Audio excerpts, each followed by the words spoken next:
আমরা সবসময় বলে থাকি যে সিজারিয়ান সেকশনের থেকে নর্মাল ডেলিভারি করা মায়ের জন্য বাচ্চার জন্য ভালো, কিন্তু কিছু কিছু ক্ষেত্রে আমরা নর্মাল ডেলিভারি করি না, প্ল্যান্ড বা ইলেকটিভ সিজারিয়ান করি, মানে বাম লেবারে যাবার আগেই বাচ্চাকে ডেলিভারি করে দেওয়া হয়।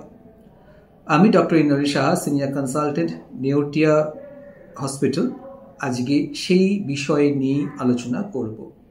কখন কখন আমরা মায়েদেরকে নর্মাল ডেলিভারি করতে বারণ করি। প্রথমে হচ্ছে মায়ের দিক দিয়ে দেখি। যদি মায়ের ডায়াবেটিস থাকে এবং সেই ডায়াবেটিস ভালো করে কন্ট্রোল না হয়, তাহলে বাচ্চার সাইজ খুব বেশি বড় হতে পারে অথবা খুব ছোট হতে পারে, এবং সেই ক্ষেত্রে নর্মাল ডেলিভারি করা উচিত নয়, কারণ বাচ্চার ইনজুরি হতে পারে। যদি মায়ের ব্লাড প্রেশার বেশি থাকে, অনেক ওষুধ দিয়েও ব্লাড প্রেশার কমানো যাচ্ছে না, এবং মায়ের প্রি এক্ল্যাম্পসিয়া মানে ব্লাড প্রেশারের সাথে ইউরিন দিয়ে প্রোটিন বেরোচ্ছে, যে ক্ষেত্রে মায়ের খিঁচুনি হবার সম্ভাবনা থাকে, মায়ের রিস্ক হতে পারে, সেই ক্ষেত্রে আমরা বলি প্ল্যান্ড সিজারিয়ান সেকশন করার জন্য।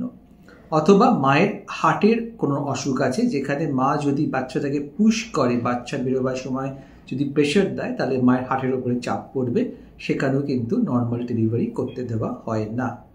এছাড়া মায়ের যদি কোনো রকম অ্যাক্টিভ ইনফেকশন থাকে, যদি মায়ের HIV ইনফেকশন থাকে বা এইডস থাকে, অথবা মায়ের যোনিপথে হারপিস ইনফেকশন হয়েছে, সেই সময় যদি নর্মাল ডেলিভারি করা হয়, বাচ্চা ইনফেকশন হওয়ার সম্ভাবনা বেড়ে যায়, তাই নর্মাল ডেলিভারি করা হয় না।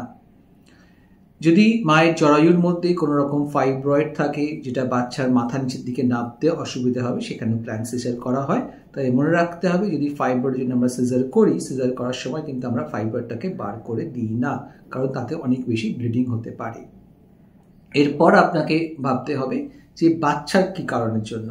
যদি বাচ্চা ব্রিজ থাকে, মানে মাথাটা উপরের দিকে আছে এবং বাচ্চার বাটাক্সটা নিচের দিকে আছে, সেক্ষেত্রে কি হয় যে বাচ্চা বেরিয়ে যাবে কিন্তু মাথাটা আটকে যেতে পারে।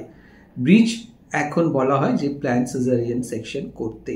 অথবা বাচ্চা এমনভাবে আছে, যেটাকে ট্রান্সভার্স লাই বলি, সাইড করে আছে, সেখানেও কিন্তু নর্মাল ডেলিভারি করা যায় না। এবার হচ্ছে যে কেফালোপেলভিক ডিসপ্রপোর্শন, মানে বাচ্চাটা মনে হচ্ছে খুব বড় এবং বাচ্চা মায়ের পেলভিস দিয়ে নামতে পারবে না, সেক্ষেত্রেও নর্মাল ডেলিভারি করা হয় না। যদি মায়ের সিজার করা হয় আগে, একটা সিজার করার পরে আমরা অনেক সময় নর্মাল ডেলিভারি ট্রাই করতে বলি, সেটাকে বলে ভিভ্যাক, vaginal delivery after caesarean section.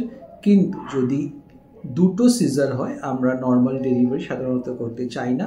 অথবা মায়ের বড় কোনো অপারেশন ইউট্রাসে হয়েছে, যেখানে নর্মাল ডেলিভারি করলে মায়ের ইউট্রাসের কোনো রকম প্রবলেম হওয়ার সম্ভাবনা আছে, সেক্ষেত্রে আমরা সিজারিয়ান করার উপদেশ দিই। যদি প্ল্যাসেন্টা নিচের দিকে থাকে, যেটাকে প্ল্যাসেন্টা প্রিভিয়া বলে, তাহলে কি হবে, বাচ্চার মাথা নিচের দিকে নামবে না, এবং নামলেও মা সেটাকে বার করতে পারবে না এবং ব্লিডিং হতে পারে। অথবা প্ল্যাসেন্টাল অ্যাব্রাপশন, যেখানে প্ল্যাসেন্টা সেপারেট হতে আরম্ভ করেছে এবং পেটের মধ্যে ব্লিডিং হচ্ছে বা মায়ের বাচ্চা হার্টবিট কমে যাচ্ছে, সেক্ষেত্রে নর্মাল ডেলিভারি করা হয় না।